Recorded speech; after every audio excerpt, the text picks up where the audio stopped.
Good afternoon. Welcome, House Ways and Means members and Senate Finance members. Going to hear a little bit about our audits that we ordered earlier in 2024. Appreciate you being here. I know Matt Taylor will get us started off in a moment, but before he does, I know we'll hear from Chairman Huffstedler, but Chairman Williamson, would you open us up in a word of prayer, please, sir? Happy to, Mr. Chairman. Bow with me, please. Father God, thank you for the gift of this day, Lord, the day that you've made. Thank you for the blessings of the good spirit of camaraderie that's gone on these first 7 days, Lord. We just pray that you would continue to bless, guide us, and keep us. Bless our families, bless those that work here, and bless all the work we're trying to do. May it be pleasing in your sight. For in Christ's name I pray. Amen. Mr. Chairman, pleasure to be with you. Thank you, Chairman Blackman, and it's great to be here and great to have a co-meeting with the hardest working committee over there in the House. I was especially excited about the 10-bill rule you put in this year over there. I didn't get home the last 5 weekends last year trying to handle all those, so I'm optimistic for this session. And I know a lot of them were great bills, and some of them were yours, and we're glad we got them passed out over there. We were way behind as a state some years ago in evaluating these things. They put them in 3 buckets. We were in the worst bucket. I think we've at least moved up to the second bucket, according to the Pew Charitable Trust and some of those, in evaluating these things and doing our job for the taxpayers. And we look forward to hearing from the experts, and I'm especially glad you're chairing this meeting for us. Well, thank you, Chairman. We appreciate all your hard work. We're trying to send you 1 or 2 less bills this year. How about that? It make things easier for you after crossover. Where's Mr. Taylor? We have him already up front. Okay. Well, for all intents and purposes, we're going to let you guide us through all the different audits that y'all ran and who did them, and let them weigh in, and then we'll I guess beep in if we have any questions from the members. All right. Thank you so very much. Chairman Huffstedler and members for having us here today. I'm Matt Taylor from the Department of Audits, but we also have researchers from the 3 universities that actually completed these reports here today as well. Let's see. I was going to start with a quick overview of the state law that guides these reports. This is the 3rd year for the reports. The first year was 22 after the 21 passage of Senate Bill 6. That law allows the chairs to request up to 5 reports each. The reports must contain the net change in economic activity, state revenue, state expenditures, and the public benefit, if any. And then last year, Senate Bill 366 was passed. That was effective January 1 of 25. Now chairs may request up to 6 reports each. There are also automatic reviews of provisions that are going to sunset as long as they have a tax expenditure cost of at least $20 million. In addition to the information that's been included in the reports, they will also discuss if the purpose of the provision is met. They'll consider any ancillary impacts and comparison to other states. The bill also requires the Department of Audits to publish the list of topics on our website in May or April, as soon as we get the list, and it allows written comments from interested parties to be submitted, and we pass those on to the researchers to consider for their analysis. So I wanted to note the roles of the contractors in the department.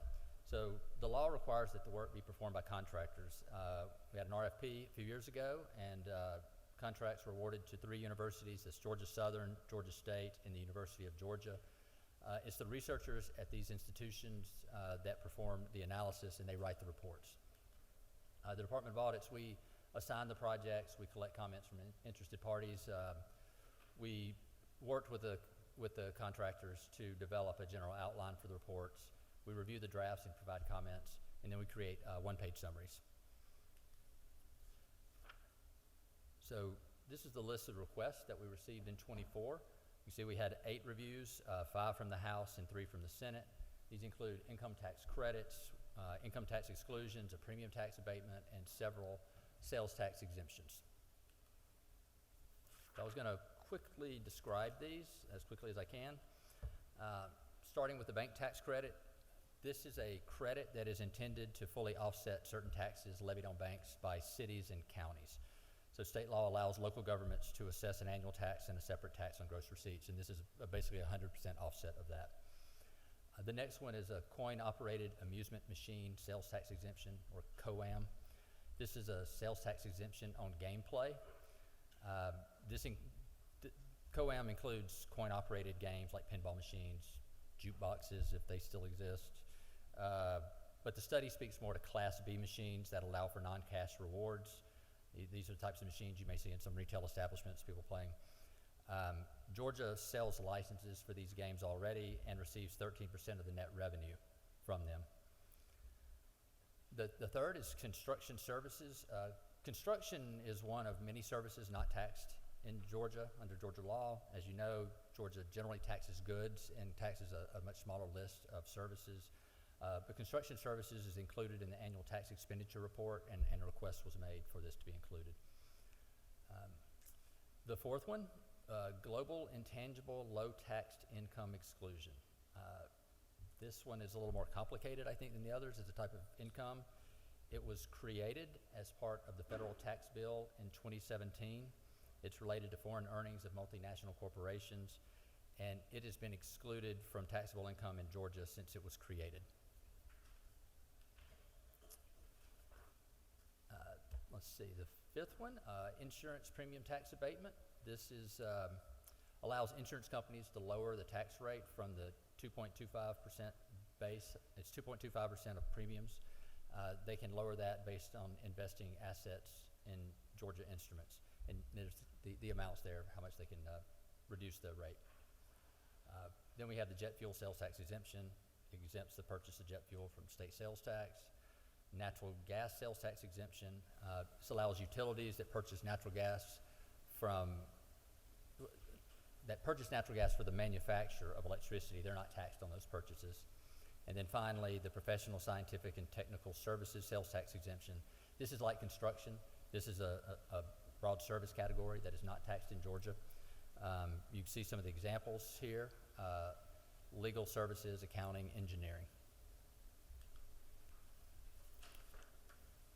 So before getting into the numbers for each incentive, I wanted to briefly describe the type of information that can be found in the reports. A large portion of each report focuses on the economic impact. So researchers typically use software called M-Plan to report things like jobs, labor income, the value added, and economic output. The reports do include, we sometimes hear people talk about the ripple effect. So it includes the impact on the direct beneficiary of the incentive, but also the impacts on suppliers and employees.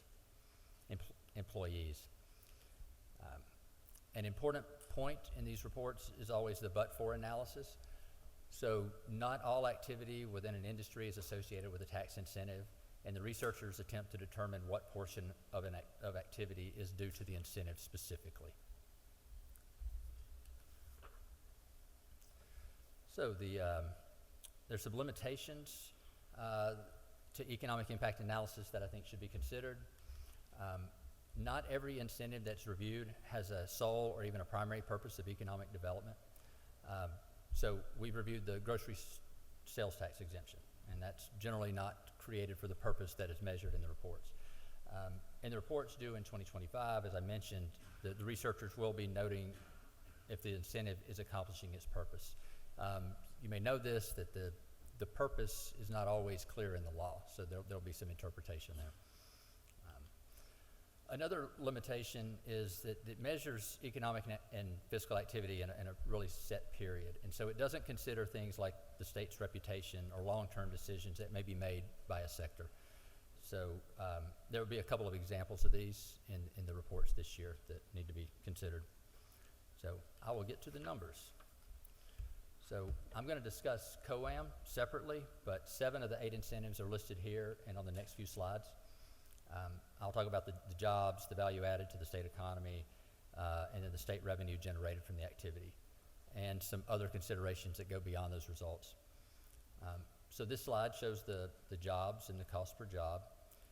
We use the net foregone revenue in that second column, that is the amount of revenue foregone offset by any revenue generated from the economic activity, taxes on that economic activity. You'll see that the jet fuel and the bank tax credit are listed at 0, and that's because the researchers determined that in the period of review, the business activity would not have been different in the absence of the incentive. So for jet fuel, the number of flights would not have been impacted. I also wanted to mention something about the insurance premium tax abatement results. So this is limited to the results. The results are limited to the abatement's impact on premiums, or basically if without the abatement, the gross premiums collected would be lower. The researchers attempted but were unable to determine how the incentive influenced investment decisions. And the purpose of this is to get them to invest in Georgia instruments. And they were unable to measure that. They attempted, they can speak to that more than I can, but they could not get reliable data to make a determination on that. So to the extent that the incentive does incentivize investment in Georgia, the impact may be greater than what's shown in the report. Okay, this slide shows the value added, which is the impact on the state's economy. The zeros here are for the same reason I noted above. Basically, the but-for was 0. Obviously, banking and aviation contribute a great deal to the state economy, but the researchers found that the contribution would have occurred in the absence of this incentives. The economic growth per dollar on the right side is essentially a way to show an economic ROI. So basically, how much does the state economy increase given $1 in net foregone revenue? This next slide is the fiscal ROI. Basically, how much state revenue is generated by the activity attributed to the provision. Obviously, all of these are quite low. Remember that not all provisions are specifically created for the purpose of economic development. The first two on this list, are not taxed at all. The foregone revenue isn't really a reduction based on a provision. It's just been a long-standing choice to not tax that particular activity here in Georgia.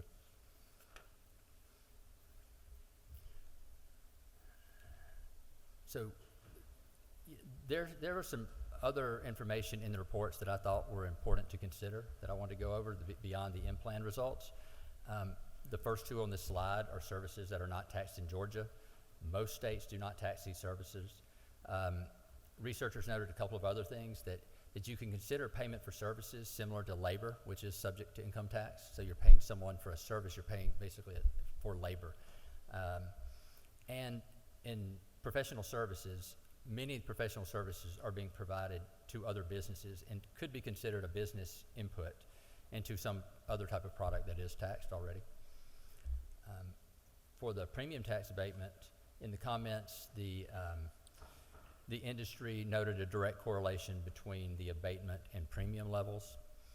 And for the global intangible low tax income exclusion, this was interesting in that in the absence of this exclusion, it was not expected that Georgia would collect any additional revenue, that the income would be shifted to other states that provide an exclusion or a better treatment than Georgia, and therefore there would not be any additional revenue to collect. The jet fuel exemption, they noted that this likely results in slightly lower airfares. Also noted that the in-plan analysis cannot account for longer-term impacts, that airlines will ultimately make decisions about routes and cargo in the long run based on costs, and sales tax is one of those costs. For the natural gas sales tax exemption, the state has a fuel cost recovery rider that should result in any savings from the exemption being passed directly to the customer. Or conversely, if utilities pay more for the fuel, then customers will pay more on their bills. And finally, the bank tax credit. Similar to the jet fuel exemption, that they noted the in-plan limitation on a long-term analysis, which the credit does lower costs, and that is a factor in the long run bank location decisions.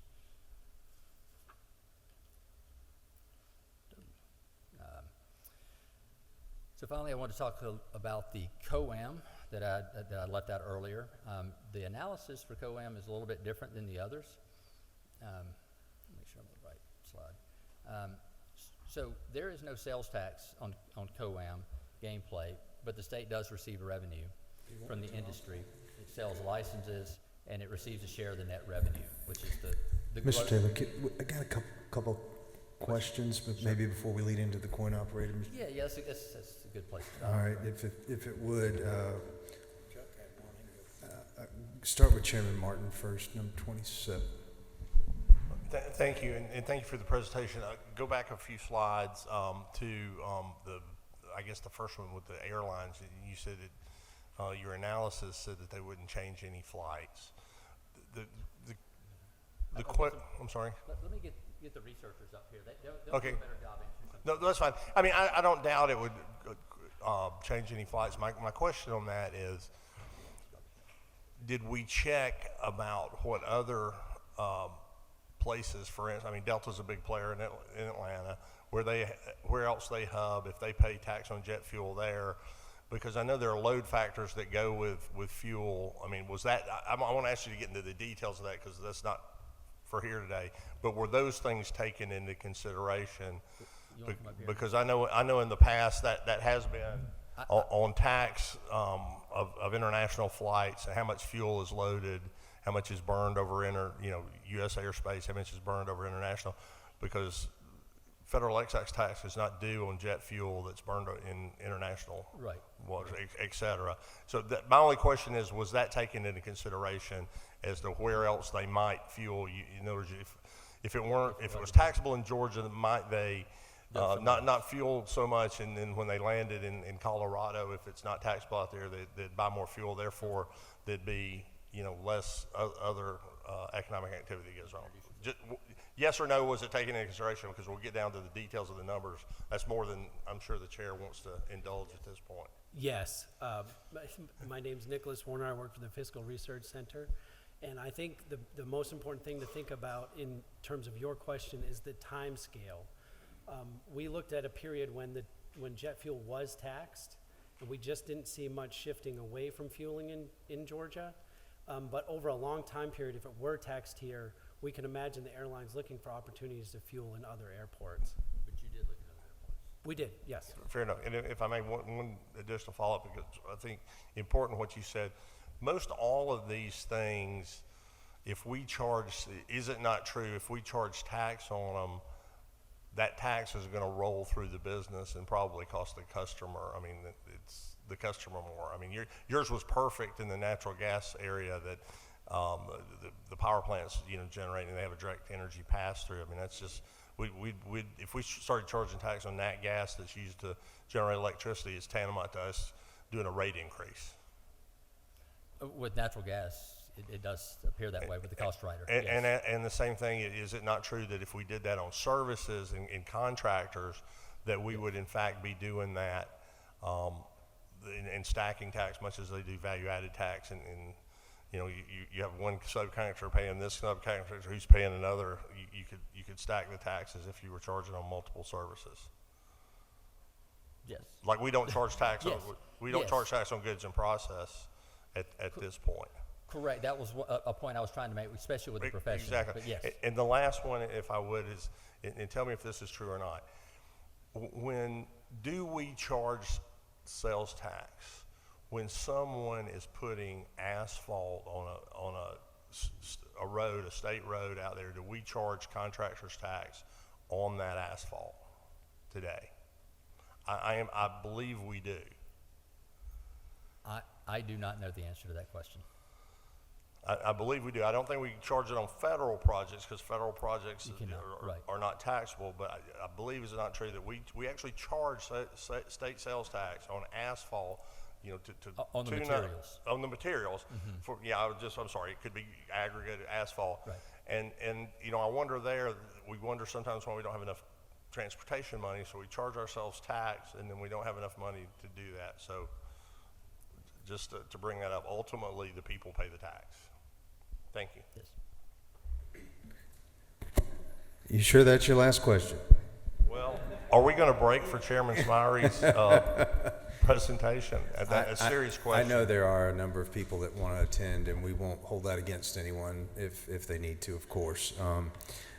I don't need to call on Chairman Huffstedler, but I believe he wanted to. Yeah, and when you look at these numbers, I don't think anybody's advocating that we do these. I'm not, but I think it is information we need, because you look at states like Florida and North Carolina's broadened their sales tax out. You've got South Dakota, and I know their governor's leaving to be Homeland Security, but she has no income tax up there. She's got a very broad sales tax. So it gets to be a philosophical issue. You look at the first two items, it's close to $6 billion, and the chairman's question, yeah, it does add cost to it, but if they're not paying income taxes, it reduces cost. And so that's the kind of stuff we need to look at and say, where do we think our tax structure should be, and we can't have that discussion if we don't know what the numbers are.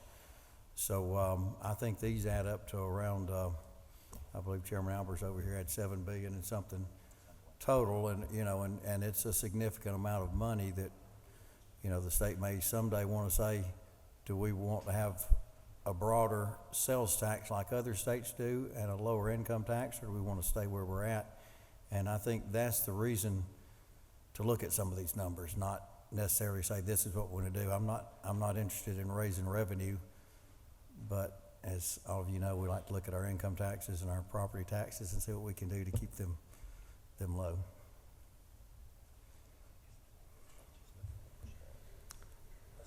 We don't have anything else lit up there, Matt, if you want to go ahead. All right, let's see. All right. Oh, where am I? So we're, the COAM sales tax exemption. So I was saying there is no sales tax on gameplay, but the state does receive revenue from this industry through selling licenses, master and location licenses, and a 13% share of net revenue, which is the gross revenue minus the non-cash payouts to the winners of these games. The researchers used an either-or scenario instead of just adding sales tax to the existing model. So it was more either the state applies a sales tax to the gross revenue, which is done in some states, or operating under the current model. They found that sales tax would have generated about $203 million in FY24. Under the current model, if the state had been receiving 13% of net revenue for the entire year, the revenue collected would have been about $10 million less. Percentage-wise, that's fairly close. The researchers noted that a sales tax model would have additional enforcement costs and may have lower compliance in the current model, in which the Lottery Corporation is connected to all the Class B machines. And they also noted that the current model provides funding directly for education benefiting pre-K and HOPE, which has an economic impact in the longer run. That's not measured in the report. That was the eighth of the 8 incentives. This last slide just just has contact information. It has, wanted to let y'all know the Department of Audits is a legislative agency. If you did not know that, we produce a fair amount of information that's relevant to you as a member of this committee or other committees. We have a legislative resources page. If you go to our department page at the very top, there is a link for legislators, and we have quite a bit of resources for you there that you may find useful, and I will answer any questions that you might have.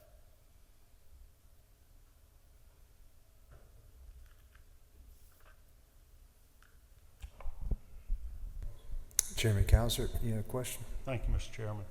In your notes, you indicated that most other southeastern states do charge sales tax for play on those coin-operated machines.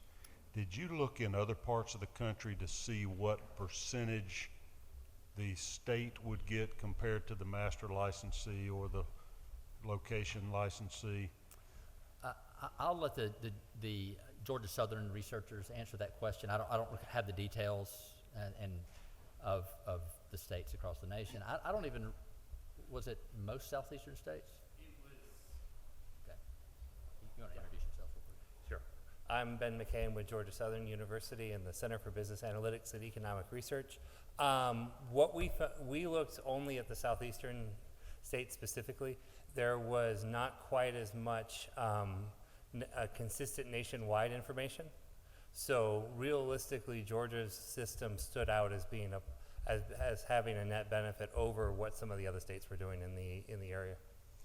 I attended a conference of the National Conference of Legislators from Gaming States a couple of years back, and there was a presentation from Illinois, and they divide theirs 1/3 to the master licensee, 1/3 to the location, and 1/3 to the state, which is almost triple what our 13% is. I just didn't know where other states fell. Like I said, we kept it very narrow to the southeastern states, because there's also with Illinois specific, there's also a lot of within the literature, there's a break between those that offer actual gaming and those that do the coin operated machines that require a level of skill. Thank you. Do you want to re-engage, Chairman? Yeah. Thank you. I want to talk about these numbers because I think most people don't understand the numbers in COAM. And we talk about 13%, which is really 4% of the gross. So let's take a lottery ticket. When we sell it, we're supposed to get 28 cents on it. I think that number may have gone down a penny or two, up and down. We should be getting 28 cents of the gross sales. So $1, we should get 28 cents on. The COAMs are different. First, they take the gross out and change it to a net, and the net's 30%. So you've already lost 70 cents, and then we were getting 10% of the net, the 30%, so we're getting 3%. So 28 cents on a lottery ticket, 3 cents on a COAM dollar. Now with the legislation going up to 13%, 13% of 30% comes out to be 4 cents. So we did get this much improvement, but we also said we're gonna start handing out cash, which we weren't gonna do. My point is, if we sell one of these and get 4 cents, and we sell a lottery ticket and get 28 cents, we're making 7 times the money on a lottery ticket. And if we cannibalize the lottery by selling more of these, the Hope Scholarship Fund is not gonna do well. It's gonna lose money. So I think we probably wanna follow this up with whoever is the best to do that study and say, is this having an impact on lottery sales? Is it more money or is it less money? I hope people follow me on the math there, but again, you're getting 4 cents off of a COAM dollar sale and you're getting 28 cents off of a lottery ticket sale. That's a huge difference, and we want to not do anything to hurt our lottery ticket sales and our scholarship fund.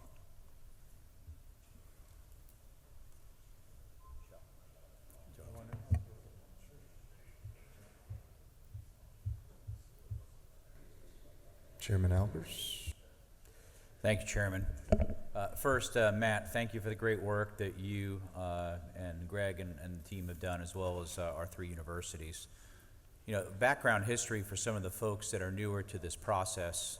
About 8 years ago, we hosted a study committee in the Senate for the purpose of looking at how we compared to other states. And Chairman Huffstetter mentioned that we were ranked about the worst as far as measuring the effectiveness of our tax credits. And from that, the output became Senate Bill 6, which we passed a few years ago, which got to us measuring these very important tax credits, which I think is valuable. And it's also been the posture to sunset those different ones every 5 years at a purpose to reevaluate them. Each one of us are fiduciaries. Just looking at the list today, Chairman Huffstetter mentioned, is $7.3 billion. Some of those are costing up to $200,000 per job. So us as being folks that sit on these 2 committees which drive tax policy for the state, we have to think about that for a moment. We are taking money from other people. We are keeping our income tax at a certain level in order to subsidize those at that point. So we have to think long and hard, are we going to forcibly take money from some person or some group in order to prop up someone else if it's costing us anywhere from $90, $100, $200,000 per job? $7.3 billion will basically eliminate the Georgia income tax. This is only a small sampling of what we have out there, folks. Other things, just history. When we originally looked at the jet fuel tax many years ago, even when Governor Deal was still in office, it was a concern they would no longer fuel here and they would drive up the prices in Georgia. But what we found was it was cheaper to fly from Birmingham, Alabama through Atlanta to go to Chicago than it was to just start in Atlanta and go to Chicago. So how could the prices be different? So it's market pricing. They're going to charge more in an area that can charge more. So what we have to do as fiduciaries and as legislators is take the emotion out of this and make these mathematical equations be true. And I know that most everyone here has been on the same focus, which has been mentioned time and time again. How do we lower the income tax, which helps out everybody, and take this more to a consumption tax? Chairman Martin and I work together on a lot of important tax issues. He's right. If we put a consumption tax in certain areas, it will increase the cost for that person. But then it truly is a consumption tax. It should. That's the way it works. You pay more for what you do and what you get. So I think today I appreciate the great work again that Matt and Greg Griffin and the audit team has done. But I know there's a lot of interest in the room and people are supporting their industry, and we appreciate that. But let's make sure we focus on the numbers and the bottom line that impacts all of Georgians, not just a very small sliver.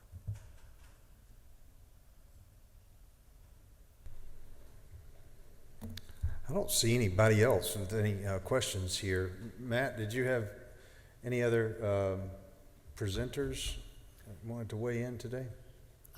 No, maybe not. No? Well, we got through that relatively quickly. I thought we'd be here a while. All right. Mr. Chairman, I don't know, do you have anything else good for the good of the order?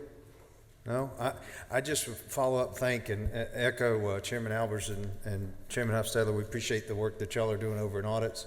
I know we're still working our way through some of these things, trying to figure out, how to best handle them. But this was our constitutional, by law requirement to meet ahead of the end of this month in order to review these. And we may take deeper dives as we move forward, but we certainly appreciate the work that y'all have done. And Chairman Albers, I know you spearheaded this and had the foresight to kind of take these deeper dives and look at these things. So thank you for doing that. And Chairman Hofstadler, it's always a pleasure to be with you.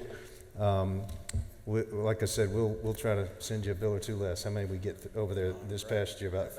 You got about 30 out, didn't you? I think so. We'll keep you honest.